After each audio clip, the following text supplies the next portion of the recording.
Welcome to the C-Suite Mama podcast, where motherhood meets leadership, innovation, and the strategies behind the world's most successful companies. I'm your host, Shay Campbell, and each week we explore the unique challenges and triumphs of mothers in senior leadership positions or those aspiring to be. Through candid conversations with industry leaders, disruptors, and visionary mothers, we delve into the dual journey of managing both a successful career and a thriving family life. Our goal is to empower you with the insights, advice, and tools you need to excel in the boardroom and at home. Join us as we navigate the complexities of the C-suite through a maternal lens, one inspiring story at a time. Thanks for listening. Hello. Welcome back to the C-Suite Mama podcast. I'm your host, Shay Campbell. Thank you so much for tuning in. We are here with a very special guest today. We have the Rona Drinkard. First of all, I just have to tell the folks how we came to meet before I tell you all about the great things that she does. But I had the opportunity to run into Rona at a networking event where we were celebrating some other folks doing great things in the community. Her wonderful sister thought we should connect, and the rest is history. And I am so glad we did. Rona is the award-winning author of the Friendship Matters book, which is a wonderful read, a true page turner. I could not put it down. For Buffalonians, that book takes place right here in Buffalo, and it's just so good. So for those who like fiction, I definitely recommend you pick it up. She is also the curator of the Friendship Matters experience.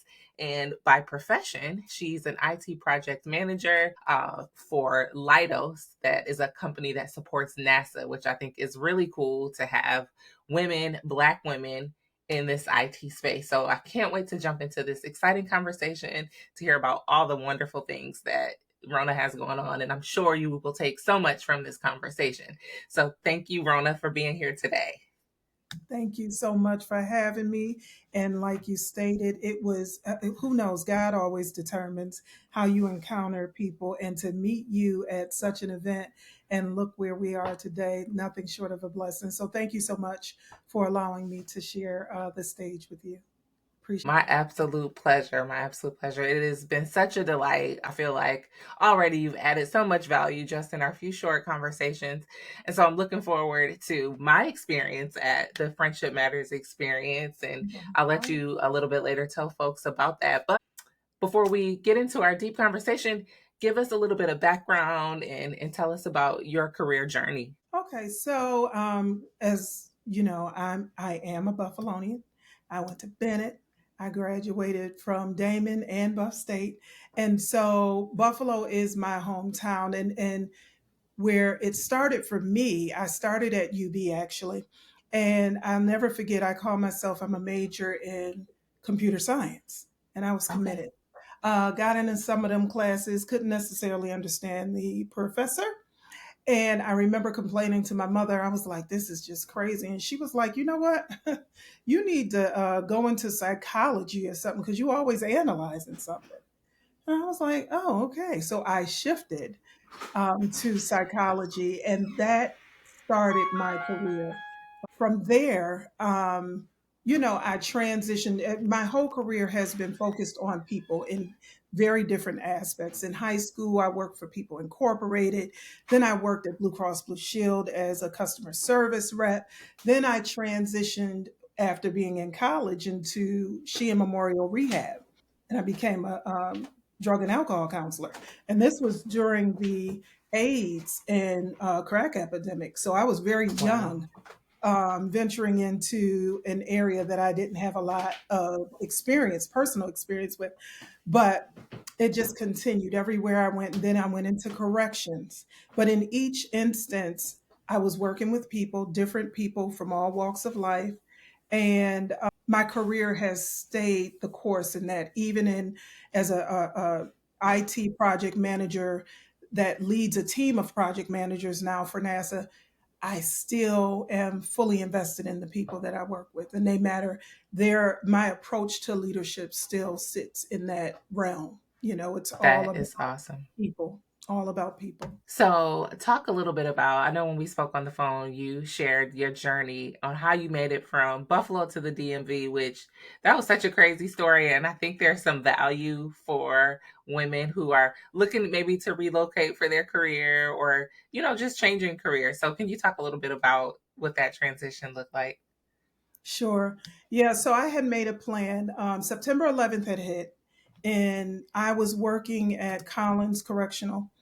And it was so devastating because, of course, no one understood what was happening, but they locked the jail down, which meant I was locked down.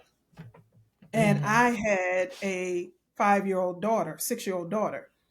And I remember telling them, like, what are you doing? I got to go get my child, And they made us wait. I mean, I was late. I was trying to get in touch with people to make sure that my mom could pick her up and stuff. And I'll never forget saying, I have to do something different, right? This could never happen. So I made up in my mind at that time to go back to get my master's. So it had been 10 years. Wow. I had gotten my bachelor's in 93, and I decided, okay, you know what? I'm going to go back and I'm going to get my master's and I'm going to relocate to Maryland because I had a friend here that I was visiting and I loved the area. But I knew that professionally, I needed to be more competitive. And I felt that a bachelor's would not be sufficient. So I went back. I was running that drug and alcohol program at Collins Correctional, raising my 5, 6-year-old daughter, and full time at Buff State, going through my master's. So I had a plan. I had mapped it out, right?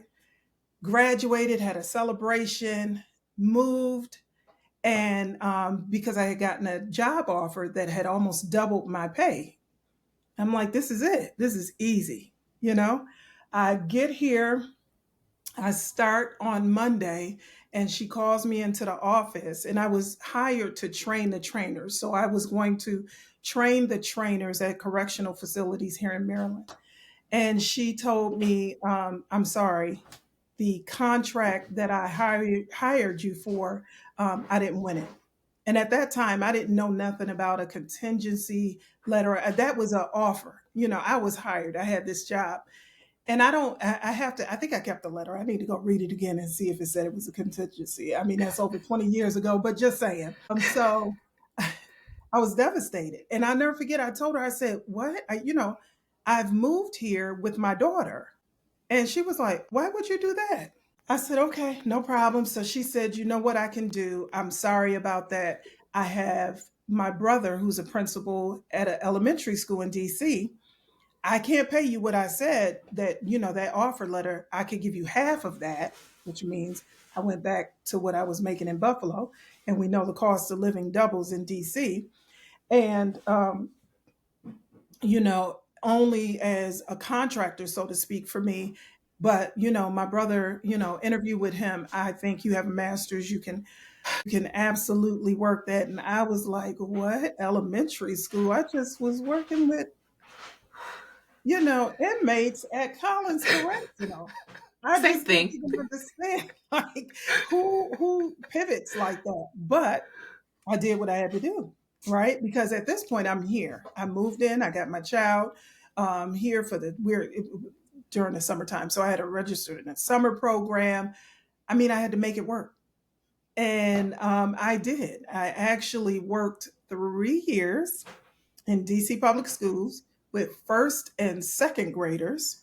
It was traumatic. It was worse than working in a jail for me because they gave me 30 kids and I had 35-year-olds. Right. So I was like, Lord have mercy. A I nothing. messed up. I had an aide the first day. They took her after about 2 hours and said she needed to cover a class. Somebody had to leave. And she was like, you got to take them to the bathroom. And I was like, okay. So, I mean, it was something to manage those babies for those 3 years. I mean, I did it and I was good at it, but that was a challenge and it was nothing that I'd had planned or even been prepared for. So, from the classroom, how did you make this pivot to IT project management, which seems like such a big leap? Isn't that crazy? My whole career has been like that. So, I had a friend who introduced me. He submitted my um, resume to Lockheed Martin. And so Lockheed Martin had this program which was called a pipeline, and they would take you through the process of getting you cleared to work in the IC community, which is intelligence community. Okay. And when he told me, I didn't really know anything about it. All I knew is I needed to make more money. Right. And so I was like, okay, fine.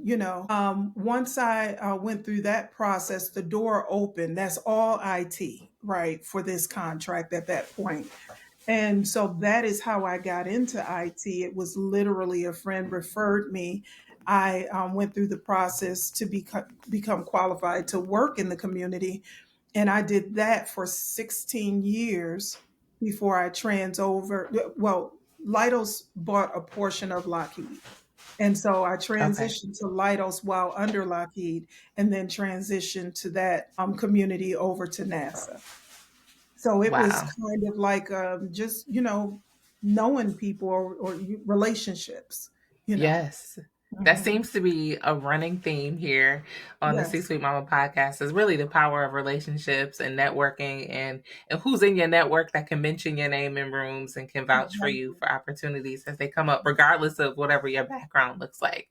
So that Exactly. is awesome. Yeah. Yeah. I know that you are the mom of one, the grandma of Mhm. another one. And so obviously the demands look a little bit different now that your daughter is an adult, I'm sure. But as we know, mothers never stop mothering, regardless of how old your child might be. So tell us a little bit about how you are managing your career while also managing the demands of still being a mom and a grandma at the same time. Yeah, yeah. So I literally, I think that is why project management became so easy for me, because I'm very organized Mm, in my mind, and I compartmentalize very well. And so it's become a part of my DNA, right? Where my daughter may call me and have a question. My husband may need something. My grandbaby, I got to go get her. It's a part of how I work things out in my life to be successful. And as far as my 9 to 5, I mean, I have to give that my all. For what I do, you can't, you know what I'm saying? You can't multitask too much. You got to okay. focus. It's a lot. And so I just find that organizing myself mentally, understanding that I have a time set aside for this, a time set aside for that, and not stressing when they overlap. Say my daughter may need something, and it- you know, I got this meeting. Okay, well, I can help you in about 2 hours. I Okay. just we got to compromise, because at Managing this point, expectations. exactly, and boundaries too, right? Because Yeah. sometimes you have to set those. And so I don't find it, I find it to be something natural at this point, because I've been doing it for so long. I was a single mom for most of my daughter's life. And so I had to figure that out, right? I was going from teaching to tutoring, and I would take her with me, and sometimes she'd even come up to the school with me when I was teaching. She'd be in my class. And so you just had to figure those things out along the way. It doesn't stress me nearly as much, because I learned boundaries and to organize my time mentally. It helped a lot. I love that. Mhm. So here we always, or we tend to focus on balancing career with parenthood. But one of the reasons I really was looking forward to this conversation is because I know friendship is a value for you. Yeah. Let's talk about the demands of uh, building and growing a career while trying to maintain friendships. We know that that can be a very difficult time for moms who are working and who are raising children and trying to either grow or establish a friendship circle. So talk a little bit about how you've managed to maintain those relationships. So believe it or not, I would say I'm probably the core of most of my friendships. I'm one of those people that I'm going to reach out when I think of you. I have managed. a lot of my closest friends, I've been friends with them since either high school or college. And so that's 30 plus years. And so for me, they are family, right? And Mhm. so they're incorporated in everything I do. Plus, I'm extremely social, right? So I'm usually the one planning the get togethers and different. I used to host a lot. I'm a little tired now. I don't host like I used to, but I used to host a lot of activities and events and stuff like that. But so I think it's always been important when I look at my mom and how her friends were like, we called them auntie, right? Sometimes you didn't even know that there was no blood connection. And that is how my mother was with her friendships. And so I kind of learned that. I remember when our children were young, my one girlfriend, Des, we would come over on Sundays, and Aubrey too. We would all come together on Sundays and we would cook, right? And we would, kind of potluck it type thing. But, the kids might get hot dogs and hamburgers, but we might have crabs, right? And steak. And that was our thing. And even when I was in college, I'm an alpha angel. We used to get together with the bros on Sundays. It kind of like it was like the what I experienced at home flowed right into college, right into all of my friendships. So I value them so much that I don't leave a lot of space. Like even I if love we that. don't talk for a couple of weeks or so, if they don't reach out to me, I'm going to reach out just I love because that. it's extremely important to me. Those relationships, their family. So I hear you saying you have been able to, or one of the tools for maintaining relationships, aside from you kind of just naturally following up, setting aside some dedicated time, Absolutely. and building like ritual or tradition around gathering with Yes. Yes. friendships. And I love And that. that's I'm not the always best at that.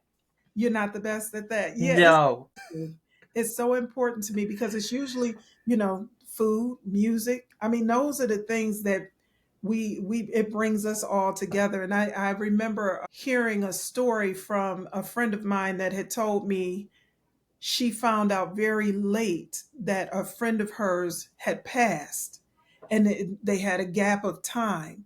And I never forgot that because I mean, I would probably lose my mind, if I find that. I don't know how she handled that. That would literally break my heart because my friends are that important to me.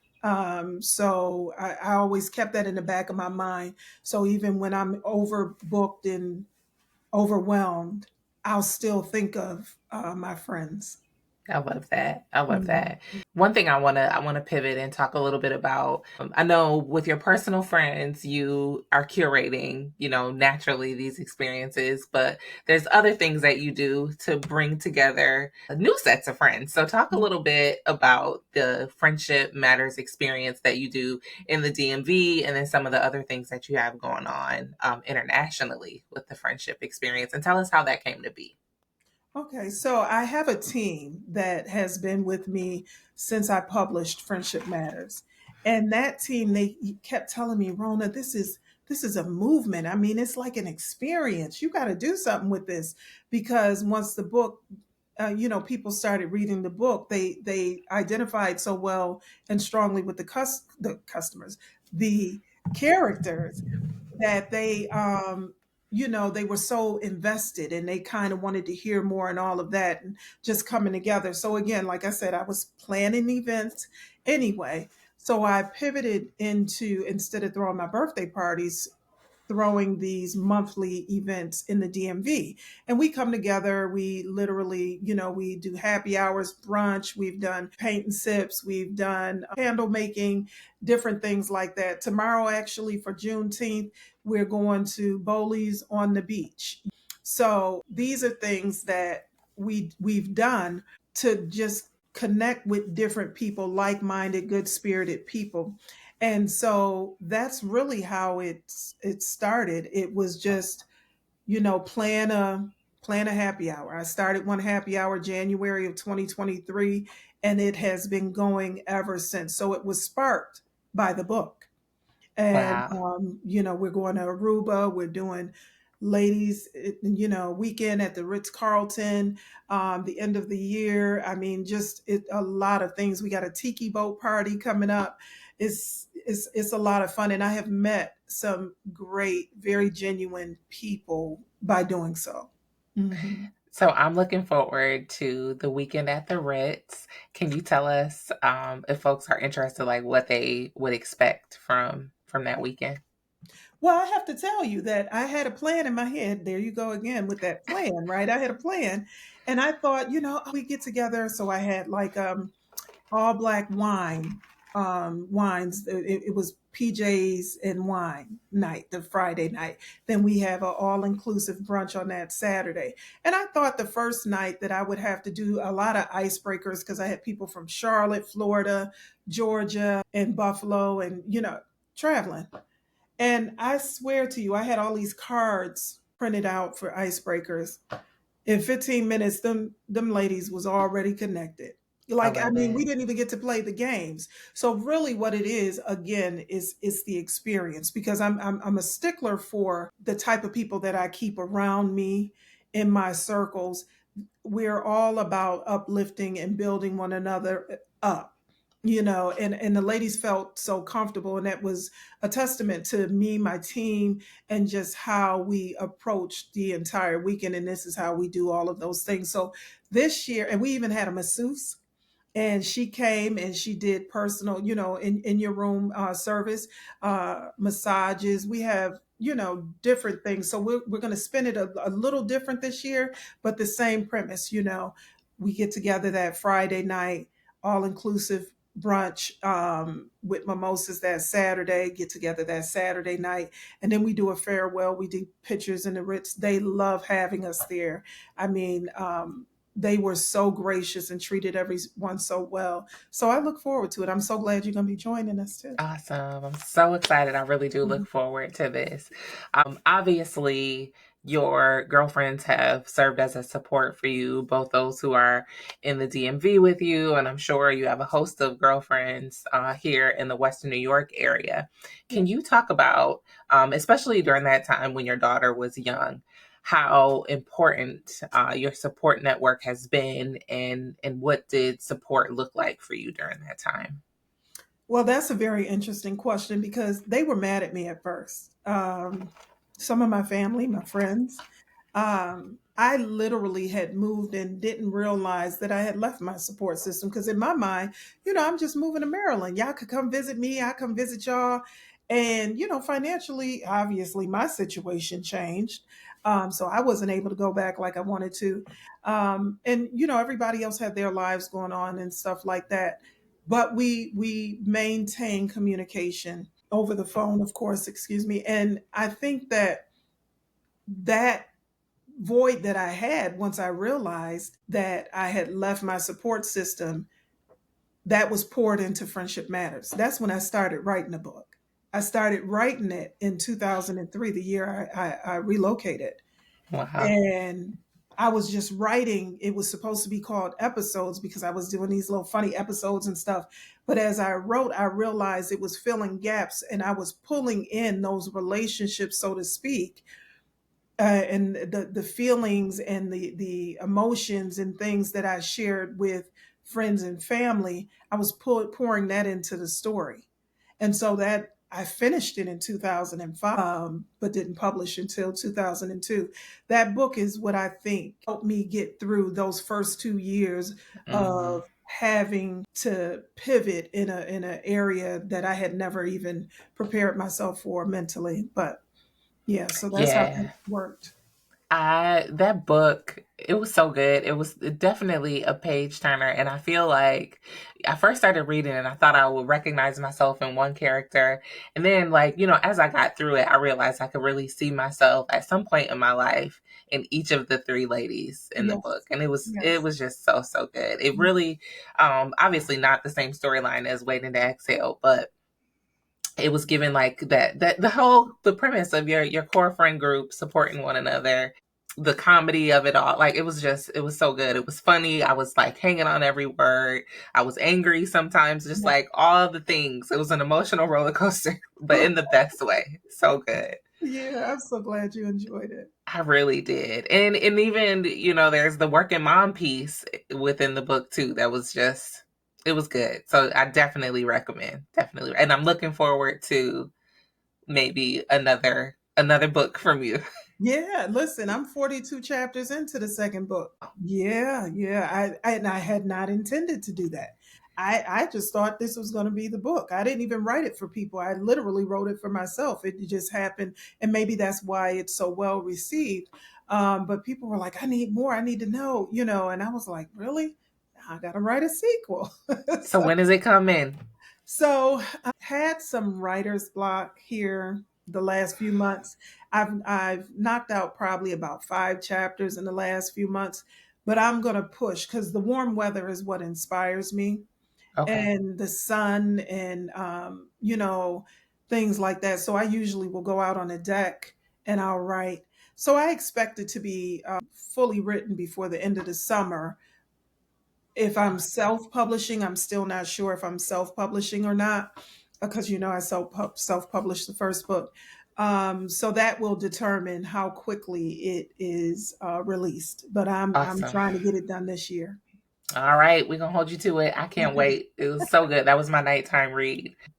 So, thinking about your career journey, what piece of advice? I know you've had a lot of different experiences, but what's your key piece of advice that you would give to a mom who's navigating her career and really striving to grow to a leadership position? I think that being a mother just epitomizes leadership, right? And so naturally, that's who we are. Um, and I think if you tap into that and build the confidence and gaining understanding that that is your role, it was not hard for me to transition into leadership because of that, because I took on the role of mothership, like, okay, the motherhood, like, this is what I got to do. It's what I came, God allowed me, blessed me with the ability to have children. I have this responsibility, and I see my professional career the same way. You bless me to be a leader. I am going to fully commit to that, and I'm going to give it my all, and I'm going to make sure that you also grow in that. I had a leader, her name is Sophie. She's the one that brought me in through the pipe at Lockheed Martin. And what I loved most about her, which I will always do, is she never held you back. Love that. Same way we do with our children. I'm not going I want you to be successful. Your success is a blessing to me, and it's the same way as a mother. So to me, you take that into the role of leadership. If it's something that you want to do, find a mentor, engage with them, work with them, take trainings, different trainings to, increase your skill set in whatever field that you're in. I remember studying for my PMP of project managers. We hate taking that test. That test is ridiculously difficult. But I knew I had to get it because I knew I needed to remain competitive. And I had, once I got into the field of project management, I definitely knew I would stay in that. So that's what I think is kind of like, take what you have already have internally and utilize it to help your professional career be the success that you desire. I love that. And I'm going to ask you another question, and this is off script, but I'm sure you can handle this one. You've had a number of pivots. Can you talk about some of your personal strengths or like character that was required for you to be able to successfully pivot? Because I think some folks feel like because they start down a particular path that they have to stay that course. You invested in a degree in psychology and you were working the substance abuse lane and completely went another direction. Like, what did you have to tap into in yourself to be able to pivot? Yeah, I had to tap into the fact that I had my daughter. That And was the so motivation. yes, there's no giving up, right? Because I have her. So when I got to Maryland, because I was still going in the path, right? I was training the trainer in corrections. So I was coming from corrections. That was still the path. The setback, if you want to call it that, was transitioning to DC public schools because this job had failed. But really, what I realized, it was a set up, right? Because if I was Mhm. in the path to corrections, would I have met this person? Would I have been referred to this area that I'm currently sitting in now? So, what I did is I had to lean on God first and foremost, because I understood at a young age that He had a purpose for me. And so I always held on to that. And like I said, my daughter, there's no failure that I can have with this one here that I was raising. And so I didn't take it, put it like this, my family had no idea that I was struggling Wow. because I was still happy, right? Because I understood that there was a light at the end of the tunnel. It I just, love it. I had to pivot. Okay, so now I'm teaching in DC public schools.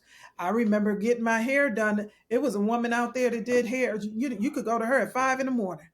I was in her salon at 6:30 and at work by 8.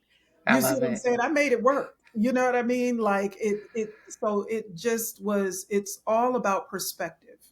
And if you look for what God's plan is in when a pivot happens or a shift happens, it'll allow you to have peace with it and just watch them work. You know what I mean? And to me, that's what kept me going. Ooh, Absolutely.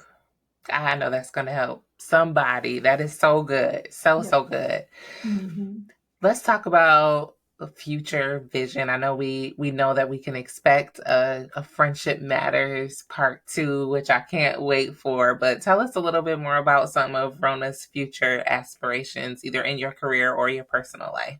In my career, I have to be honest, I don't aspire for too much more. I'm leading a great team of project managers and risk manager I have on my team as well. And I enjoyed. I stepped away from leadership because I was, in the IC community as well, because it became like having to micromanage and babysit, and I didn't like that. In this role here, I'm able to be a leader, and so this satisfies the professional side of it. But I'm also Yeah. an entrepreneur, right? And so, that fulfills my personal side of it. So, what I envision, of course, I'm gonna throw it out there. We'll see what God says.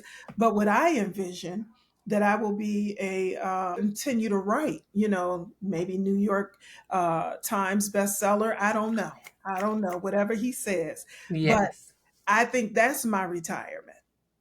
I love Right. That's that. when I retire, and I keep working because I'm in my 50s now. So time has passed. And so that is my plan. I enjoy it. I enjoy the interactions and the connections that I make with people with the Friendship Matters experience. I think that's where that's my pivot, my intention. I I'll love go that. straight from that to there. I did aspire to have my doctorate in organizational psychology. Um, but I've kind of set that on the table because it's just, it would take so much time. But maybe, who knows? Maybe I'll go back and get it one day. We'll see. Yeah, who knows? I Mhm. put mine down too, so I can identify. I had to Yeah. take a little break. But I love that you said you are at the point of your career where you just feel content. Yeah. And I think that is the place that so many of my listeners are looking to get to. So I'm sure this is going to help somebody today because your Absolutely. goals. My Yes. goal. Absolutely. So I want to pivot to our lightning round to give us some fun questions here, Okay. if you don't Okay. mind. So Sure. we will just jump right in. You're gonna just give me whatever comes to your mind, the first thing that you think of. Okay. Okay. Tell me, how do you start your day? That's embarrassing because I roll out the bed. I hope my manager don't listen to this. I roll out the bed to my first meeting because I'm sure since you're not alone. I am remote now 100%, and so I jump on my first meeting. That's my first day and a thing. And then I shower and I dress loungewear as if I'm going into the office, kind of. So I have to do all of that first. So that's Okay, how I start my day, I Monday love it. through Friday. What's one tip that keeps you productive? I use what is it called? I use an app for task management. Okay. You'll have to I'll, share that and we'll link I'll it. have to share it. And I use that because I have so many things going on. And when I think of something, I add it in there, and it notifies me as a reminder. So that is how I keep myself organized. And when I make commitments, I have been much better at adding them to my calendar immediately I because love I will that. forget. So that's how I keep organized. Tell me, who do you look up to? I will say my aunts, I have two aunts that have just accomplished things that I aspire to do in some ways. One's a doctor, and she has her doctorate in history. The other one's a nurse.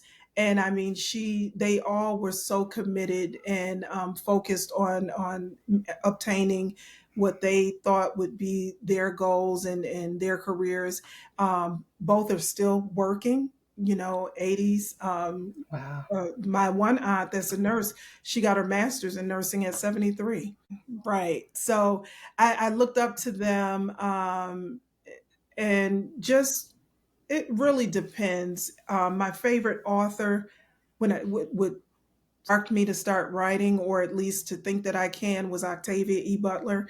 She does not write in my genre, but I loved her courage to write in a genre that was heavily populated by white males, and to be so good at it and committed to it. So those are people I would say I look up to. I Hmm. think somebody else just recently said Octavia Butler too, so she's been popular amongst the women here. I love Octavia Butler also. Yeah. How do you unwind after a long day? So usually I take a break after work, about an hour, and I may sit down and watch a little TV, relax. Me and Haas will talk a bit. I may have a glass of wine. On a good day, I may have a cigar. I'm a cigar lover. Okay. Um, so those are the ways I unwind, and then I get right back to my personal computer. What's the best piece of career advice you've received? So I won't say, I'll say that I learned to speak up for yourself. People, your career is your responsibility. Your success is on you. You can't rely on others to ensure that you meet all of your goals, right?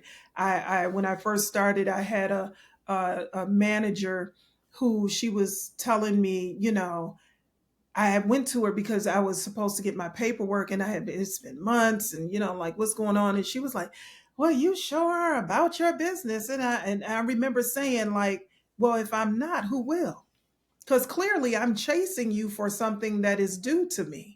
So Hmm. you have to be about your business. You can't wait for people to hand it to you, or be on time, or track your goals and your successes. You have to do that. So that would I be. love that. That is Mhm. good. Mhm. Tell us one item that you always have on your desk. I got so much on my desk, if you can see it. One item that I always have on my desk is a candle. Ooh. Yeah, I love See, candles. that's the benefit of being able to work from home all the time. You That's get to it. burn your candles. I But you love can't get that. it in the office. Right. Yep. That's good stuff.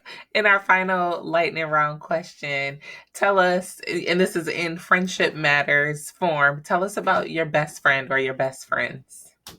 We are not alike. We are not alike. And that is the best part of it, because you don't want clones, right?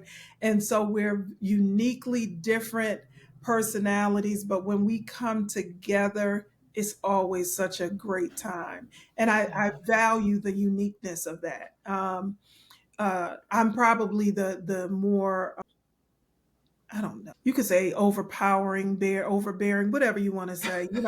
I'm more unique in the book. You'll Okay. understand what I'm saying.